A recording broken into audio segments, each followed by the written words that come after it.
chegamos ao episódio 95 do nosso podcast. Que a paz de Cristo inunde o seu coração. É uma honra ter você aqui comigo. Não te esqueça de fazer o download dos episódios anteriores e, se puder, compartilhe. Você pode estar abençoando vidas. O nosso tema de hoje é: o que eu faço hoje define o meu futuro. O futuro de muitos é sempre uma incógnita. Ninguém sabe o futuro. Onde estarei amanhã? Como estarei amanhã?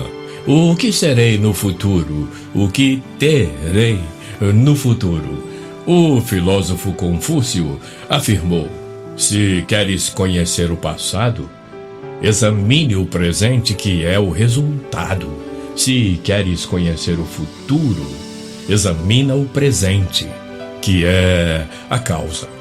O apóstolo Paulo aborda esse delicado tema com muita sabedoria, esperança e convicção. Paulo mostra que para ter um futuro benfazejo implica renúncia, implica fé, implica obediência, implica buscar o maior dos presentes, Cristo. Vamos ao preciosíssimo texto de Filipenses 3, de 7 a 14. Ouçamos as sábias palavras desse memorável servo do Senhor. Filipenses 3, 7 a 14. Mas o que para mim era ganho, reputei-o perda por Cristo.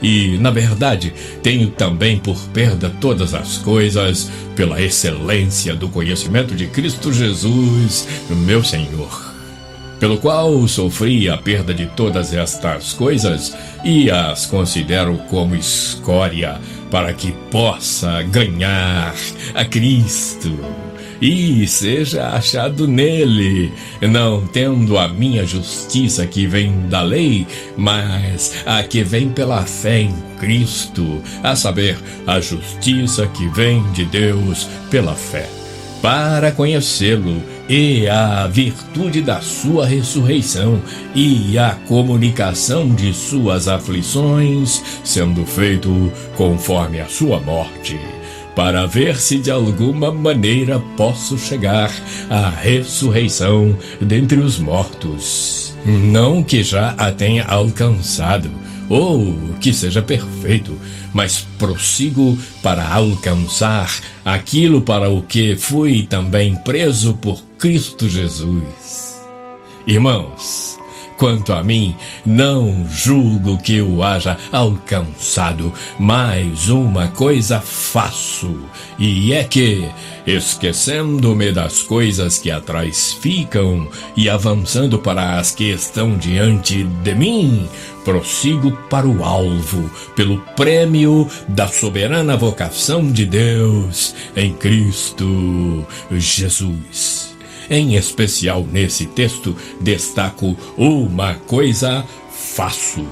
Há uma extraordinária complexidade nessa uma coisa que o apóstolo Paulo faz. E isso dá consistência a essa coisa, ao passo que dá uma santa e firme convicção ao apóstolo. Eu vou repetir os versículos 13 e 14 pausadamente. Analise comigo Filipenses 3, 13 e 14. Irmãos, quanto a mim, não julgo que o haja alcançado, mas uma coisa faço, e é que, esquecendo-me das coisas que atrás ficam e avançando para as que estão diante de mim, prossigo para o alvo, pelo prêmio da soberana vocação de Deus em Cristo Jesus.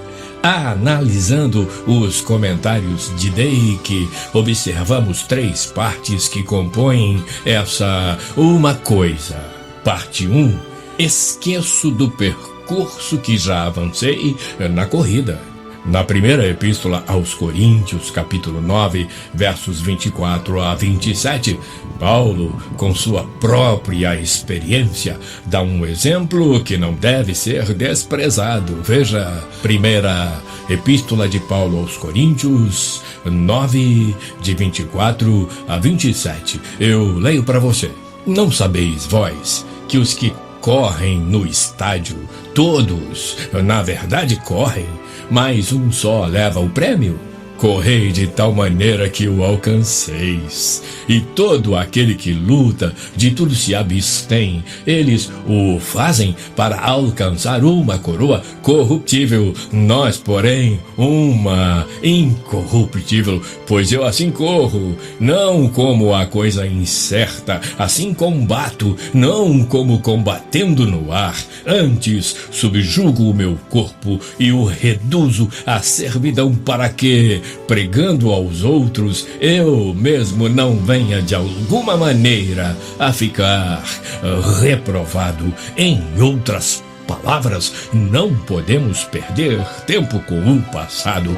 O passado jaz em nossas lembranças, já se foi. Não pode fazer nada conosco, não podemos fazer nada com ele, mas podemos adequar o presente a um alvo ideal para o nosso futuro. Não posso perder tempo com o passado. Versículo 13 de Filipenses 3. A parte 2 dessa Uma Coisa Faço, de Paulo, segundo Dake, avanço em direção ao que está diante de mim. Na corrida, observa Dake, e você já deve ter observado nas transmissões de maratonas e quejandos, o atleta contrai todos os nervos e músculos e faz uso de toda a sua força para ganhar. O nosso futuro depende disso. Estamos correndo pela nossa vida. Releia com calma Filipenses 3:13. A terceira parte dessa Uma Coisa de Paulo diz Dake: prossigo para o alvo. Filipenses 3:14. Eu releio para você: prossigo para o alvo pelo prêmio da soberana vocação de Deus em Cristo Jesus. Em outras palavras, avançamos para a linha de chegada no estádio, na qual todos os corredores devem manter os olhos fixos, a fim de que não sejam desqualificados para o prêmio. Para Moody, os versículos 13 e 14 de Filipenses 3 alargam o pensamento do versículo 12.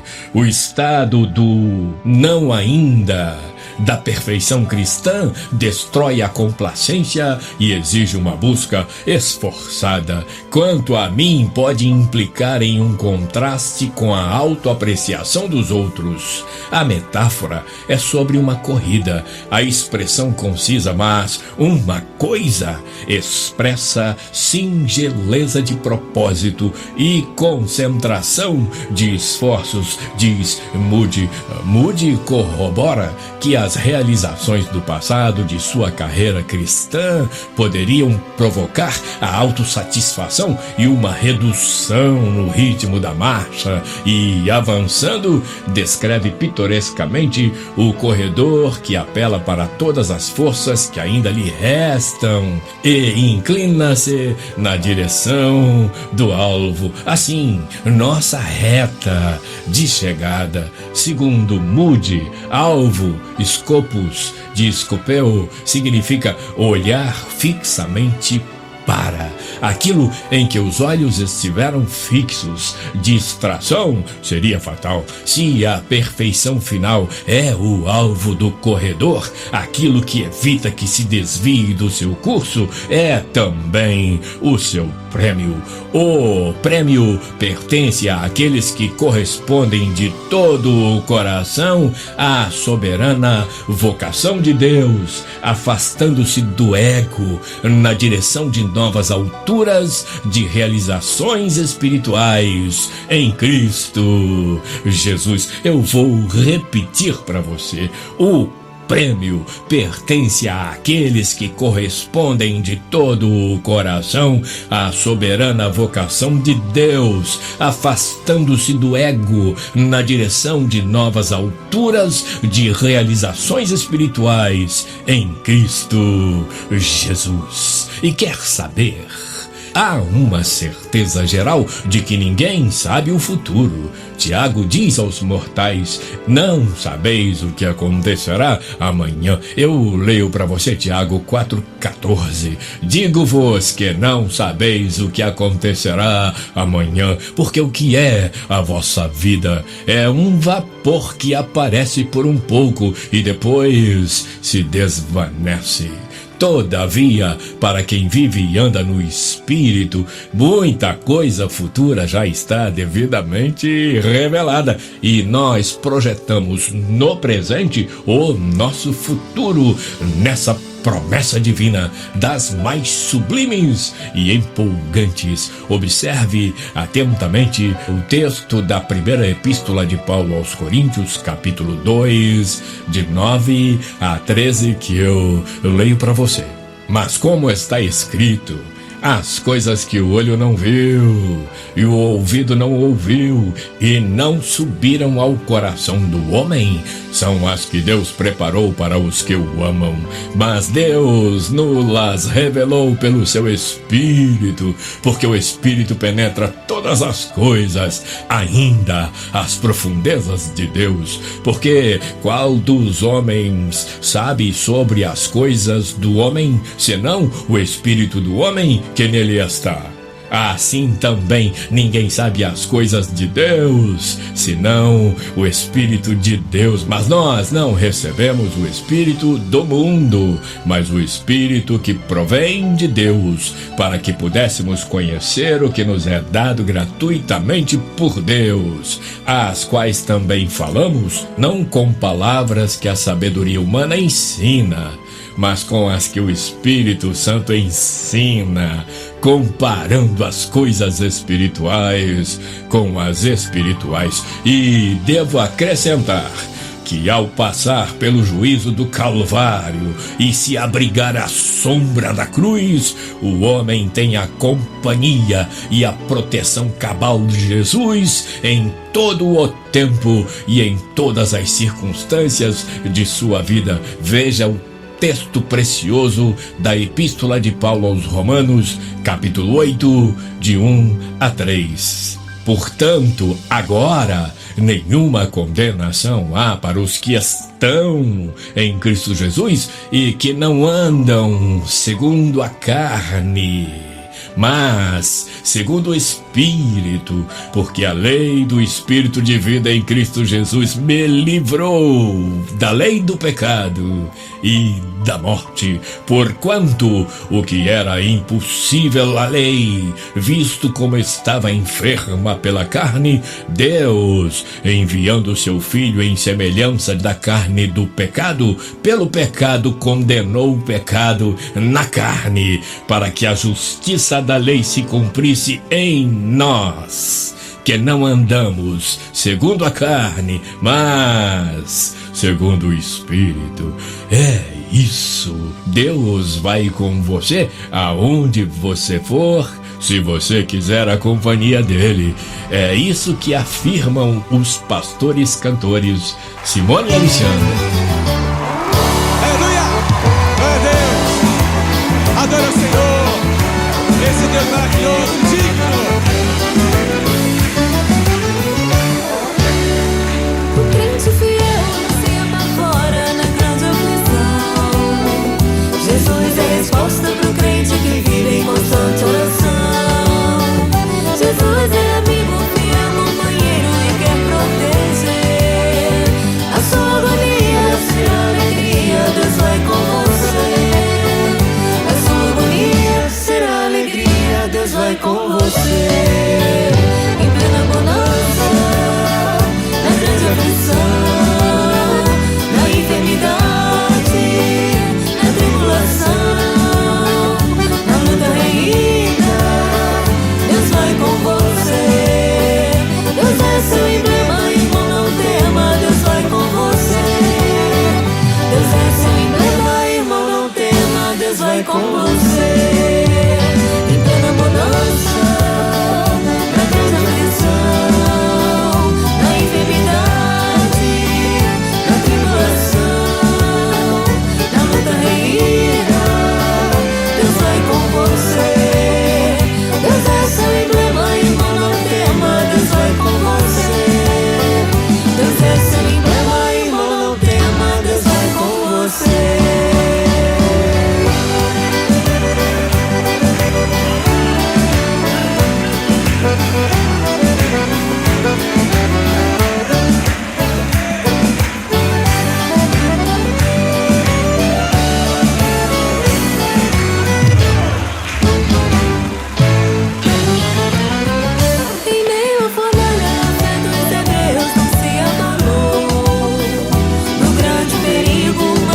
Você ouviu Deus Vai Com Você, de Misael Alcides, com os pastores cantores Simone e Alexandre. Finalmente, devo dizer que, ao escolher o nosso modo de vida, devemos levar em conta que o nosso Deus é taxativo quanto ao planejamento do futuro daqueles que vivem e andam no Espírito.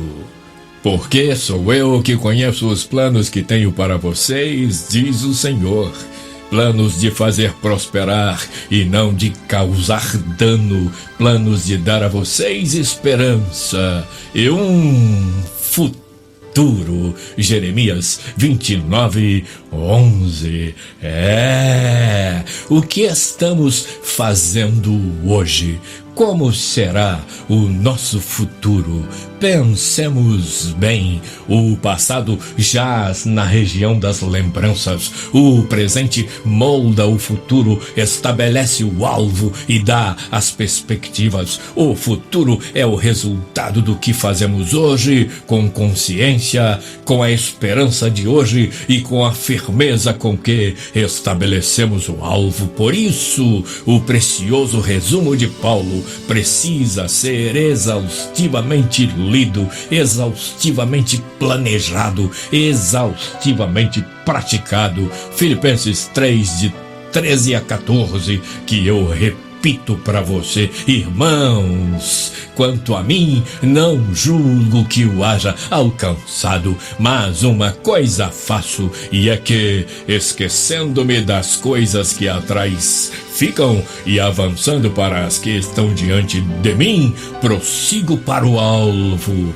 pelo prêmio da soberana vocação de Deus em Cristo Jesus. Pensa nisso, mas pensa mesmo, e que o Senhor te abençoe e te guarde, que o Senhor faça resplandecer o seu rosto sobre ti e tenha misericórdia de ti, que o Senhor sobre ti levante o seu rosto e te dê a paz. Obrigado por estar aqui comigo. Até o próximo episódio, na semana que vem, se Deus quiser.